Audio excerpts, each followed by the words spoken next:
सभी को नमस्कार। आंकलन एवं मूल्यांकन सीरीज में अभी हम लोग करेंगे अभ्यास प्रश्न। अभ्यास प्रश्न कैसे होंगे?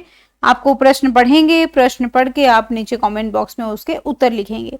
फिर वही तरीका है, वही कुछ बेसिक रूल हैं जो पुरानी वीडियोस में बताए गए हैं कि हम बहुत सारी जगह पे अगर फैक्चुअल क्वेश्चन है, कोई फैक्ट बेस्ड क्वेश्चन है, तथ्य आधारित कोई प्रश्न है, तो उसका हम तुरंत उसका उत्तर लिखेंगे और वो हो गया। अगर तथ्य आधारित नहीं है, कुछ व्यवहारिक प्रश्न अगर पूछ लिया गया है, तो व्यवहारिक प्रश्न के लिए क्या करेंगे, सारी की सारी ऑप्शंस को पढ़ेंगे और उसके बाद जो भी सबसे सटीक उत्तर होगा उसको हम लोग टिक करेंगे। कभी कभी आपको एक से अधिक सटीक उत्तर भी लग सकते हैं, लेकिन उन दोनों में भी मोस्ट अप्रोप्रिएट जो होगा उसको हम लोग टिक करेंगे और वहां से अपना उत्तर हम लोग निकालने की कोशिश करेंगे। प्रैक्टिस के साथ आप इसको कर पाएंगे, तो बने रहिए। प्रश्न नंबर 1 कहता है, मापन का शिक्षा में महत्व है। क्या महत्व है इसका? हमने क्या बोला था, जब भी उपर्युक्त सभी आ जाएं तो मोस्ट लाइकली होता है कि वही उत्तर होगा। अब हम पढ़ लेते हैं ऊपर क्या लिखा है। शिक्षण विधि बनाने में, हाँ बिल्कुल शिक्षण विधि बनती है। मूल्यांकन करने में सहायक, ये भी सही है। योग्यता की मात्रा जानने में यही आंकलन होता है, बिल्कुल सही। तो उत्तर हमारा क्या हुआ? डी। प्रश्न नंबर 2 क्या कहता है, मूल्यांकन का क्षेत्र होता है। इसमें आप देखेंगे, इसमें क्या लिखा है, इनमें से कोई नहीं। जब भी इनमें से कोई नहीं होता है तो बहुत लेस लाइकली होता है, बहुत कम उम्मीद होती है कि वो उत्तर हो। तब हम पढ़ लेते हैं पूरा सारी ऑप्शन, तो हमें जल्दी समझ में आ जाएगा। मूल्यांकन इज इवैल्यूएशन, मूल्यांकन का क्षेत्र होता है, व्यापक होता है, ऑफ कोर्स व्यापक होता है, बहुत व्यापक होता है। सीमित होता है, सीमित और व्यापक ऑपोजिट हुए तो ये नहीं होगा। संकुचित होता है मतलब लिमिटेड होता है, ये भी नहीं होगा। तो उत्तर क्या हुआ हमारा? व्यापक। तीसरा प्रश्न कहता है, एक उत्तम परीक्षण की विशेषता नहीं है। नहीं जहाँ पे आए इसको हम क्या करेंगे, मार्क कर लेंगे। वो क्या होगा? विश्वसनीयता ऑफ कोर्स होनी चाहिए, लीगैलिटी वैधता ये भी होनी चाहिए, सीमितता नहीं होनी चाहिए, व्यवहारिकता होनी चाहिए। तो क्या बचा हमारा? सिर्फ सी। आसान प्रश्न है, मजा आ रहा होगा आपको करने में ना। क्वेश्चन नंबर 4, प्रश्न नंबर 4 कहता है, शिक्षा में यह मूल्यांकन का क्षेत्र नहीं है। नहीं है तो फिर से इसको मार्क करेंगे हम लोग।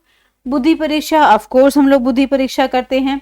अभिक्षमता परीक्षा ये भी करते हैं। विभेदकता नहीं, ये नहीं करते हैं हम लोग। रुचि परीक्षा हाँ ये करते हैं। जो नहीं है वो क्या हो गया? विभेदकता।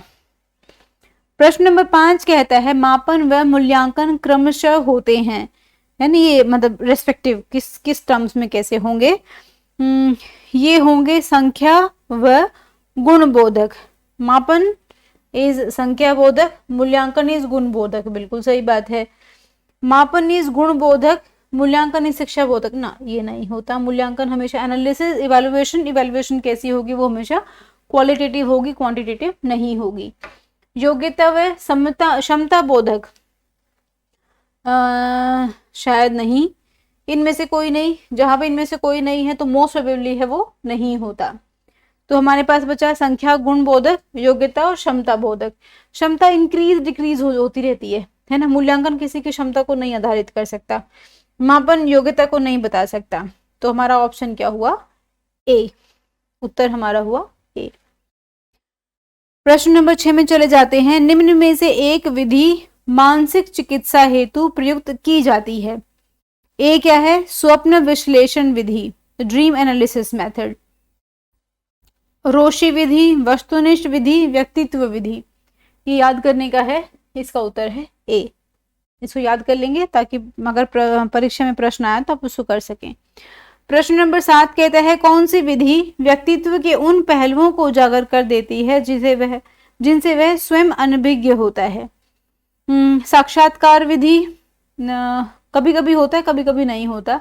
जीवन इतिहास विधि, परीक्षण विधि ऑब्जर्वेशन मेथड, जब हम किसी को ऑब्जर्व करते हैं तो हम बहुत सारी चीजें जान लेते हैं। आत्मकथा लेखन विधि, तो बेसिक क्या हुआ, मतलब मोस्ट अप्रोप्रिएट जरा सटीक उत्तर क्या हुआ? प्रेक्षण विधि।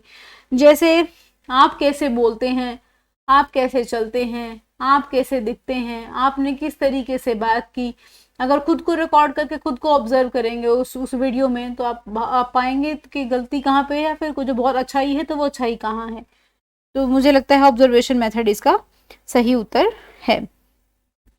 प्रश्न नंबर 8 कहता है शैक्षिक निर्देशन का उद्देश्य है प्रत्येक व्यक्ति को क्या करना चाहिए? योग्यताओं, रुचियों व अवसर के अनुकूल चुनाव में सहायता देना। बिल्कुल सही बात है। अच्छा, उपरोक्त सभी है तो हाईली लाइकली आंसर हो सके। समायोजन की क्षमता प्रदान करना, ये भी ठीक है। भविष्य को प्रगतिशील बनाने में परामर्श देना, सारे ठीक हैं। तो लास्ट में हमारा ऑप्शन क्या हुआ? डी। छोटे छोटे प्रश्न हैं तो फटाफट फिनिश कर लेते हैं। प्रश्न नंबर 9 क्या कहता है? प्रशिक्षण व रोजगार सेवा संगठन समिति की नियुक्ति किस सन में हुई थी? 1945 में, 1945 में हुई थी, इसको हम याद कर लेंगे। कक्षा में संपन्न निर्देशन है, अकम्प्लिश डायरेक्शन क्या है? व्यक्तिगत निर्देशन, परामर्श सेवा, सामूहिक निर्देशन, व्यवसायिक परामर्श। ये वैसे थ्योरी का क्वेश्चन है, लेकिन थोड़ी सी अगर हम लोग ही इसमें थोड़ा ध्यान से देखेंगे तो हम समझ पाएंगे। व्यक्तिगत इज इंडिविजुअल डायरेक्शन, परामर्श सजेशन, व्यवसायिक इज प्रोफेशनल परामर्श, प्रोफेशनल कंसल्टेंसी, सामूहिक निर्देशन इज पूरे सबको एक साथ डायरेक्शन देना, कम्युनिटी डायरेक्शन। तो कक्षा में संपन्न निर्देशन क्या होगा? क्लास में हमेशा हम लोग सामूहिक रूप से ही निर्देशन देते हैं, किसी इंडिविजुअल को निर्देशन नहीं देते हैं मेजोरिटी ऑफ द टाइम्स, अधिक समय तक। प्रश्न नंबर 11 कहता है निर्देशन सेवाओं को सक्रिय व रोचक बनाने हेतु स्कूल की स्थापना की जानी चाहिए। शैक्षिक व्यवसायिक कक्ष, सामूहिक निर्देशन कक्ष, कैरियर कॉर्नर, उपयुक्त में से कोई नहीं। कोई नहीं है तो बहुत हाई चांसेस है कि ये उत्तर आपका नहीं होगा। अब क्या निर्देशन सेवाओं को सक्रिय व रोचक बनाने के लिए तो क्या होगा? Career corner. इससे बच्चों को समझ में आएगा कि उसको अपना फ्यूचर किस दिशा में बनाना चाहिए, उसकी स्ट्रेंथ किस में है या फिर उसकी वीकनेस किस में है, या उसको किस सब्जेक्ट में या किस एरिया में वो बहुत अच्छा है और किस में वो थोड़ा सा कमजोर है, उसमें वो मेहनत अधिक करने की जरूरत होगी। प्रश्न नंबर 12 कहता है वैदिक युग में शिक्षा दी जाती थी गुरुकुल में। ये हम सबको पता है, राम जी भी तो गुरुकुल से आए थे ना। प्रश्न नंबर 13 मूल्यांकन की प्रकृति है गुणात्मक, परिमाणात्मक, दोनों ही, कोई नहीं। इवैल्यूएशन दोनों तरीके से होता है, आइडियली गुणात्मक होता है। माप अगर वो ग्रेड बेस्ड है तो। मापन का कार्य है, मापन का कार्य क्या है?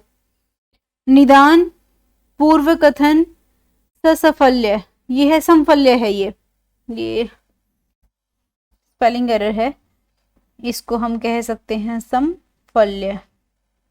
समफल्य का मतलब क्या होता है? थोड़ा सा क्लिष्ट लग सकता है आपको, ये कठिन लग सकता है। समफल्य का मतलब होता है अनबायस्ड रिजल्ट, मतलब किसी की तरफ हम लोग बहुत झुकाव न महसूस करके हर बच्चे को एक ही नज़र से देखें और उसका हम लोग उस तरीके से मूल्यांकन करें। आखिरी है उपरोक्त सभी। उपरोक्त सभी दिए है तो हाईली लाइकली है उपरोक्त सभी उत्तर हो। इसमें हम लोग देख लेते हैं क्या क्या दिया है। मापन का कार्य निदान के लिए है, बिल्कुल कोई समस्या है तो उसका निदान होगा। अनबायस्ड होना चाहिए, किसी भी एक की तरफ हम पक्षपात ना करें किसी बच्चे के साथ। पूर्व कथन तो क्या हुआ? फाइनली उत्तर हमारा हुआ डी। प्रश्न नंबर 15 कहता है उद्देश्य केंद्रित परीक्षा होती है, मतलब गोल सेंटर जो एग्जाम होगा वो क्या होगा? वस्तुनिष्ठ, निबंधात्मक, दोनों या कोई नहीं। तो एमसीक्यू टाइप भी होता है, वस्तुनिष्ठ भी होता है और निबंधात्मक भी होता है, तो दोनों हुए। प्रश्न नंबर 16 पे जाते हैं। अधिगम का शिक्षा में योगदान है, लर्निंग का जो टीचिंग है इसमें, जो एजुकेशन है इसमें क्या योगदान है? वो है व्यवहार परिवर्तन में आप फोर्स, बिल्कुल। नवीन अनुभव प्राप्त करने में, ये भी ठीक है, लर्निंग से हम नवीन अनुभव प्राप्त करते हैं। समायोजन में उपरोक्त सभी, उपरोक्त सभी जहाँ पे है तो मोस्ट लाइकली है कि उत्तर उसका यही होगा।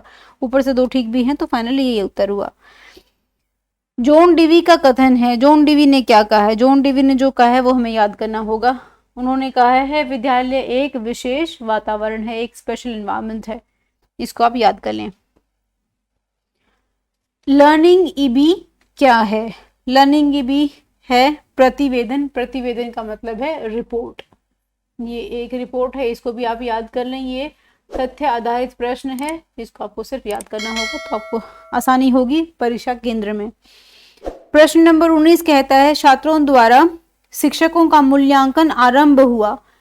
जब छात्र शिक्षक का मूल्यांकन करें, उसको जब टीचर को इवेलुएट करे स्टूडेंट, तो उसका आरंभ कहाँ हुआ? अमेरिका में, यूएसए में। प्रश्न नंबर 20 कहता है छात्रों द्वारा शिक्षकों का मूल्यांकन किस सन में शुरू हुआ? 1920 में अमेरिका में शुरू हुआ। किस कमेटी की रिपोर्ट से? मेहरोत्रा समिति की सिफारिश से हुआ था ये। और शिक्षक व्यवहार सुधार का प्रत्यय डीजी रामन जी ने दिया था। ये 3-4 फैक्ट हैं, ये आप देख लें। शुरू हुआ था टीचर का इवैल्यूएशन 1920 में स्टूडेंट्स के द्वारा, और कहाँ शुरू हुआ था? अमेरिका में शुरू हुआ था। और किस समिति की सिफारिश से हुआ था? वो था मेहरोत्रा समिति।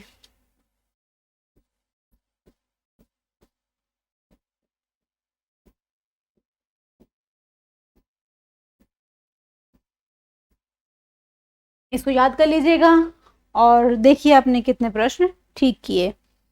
All the best. मिलते हैं हम लोग अपनी इस सीरीज की अगली वीडियो में। Thank you.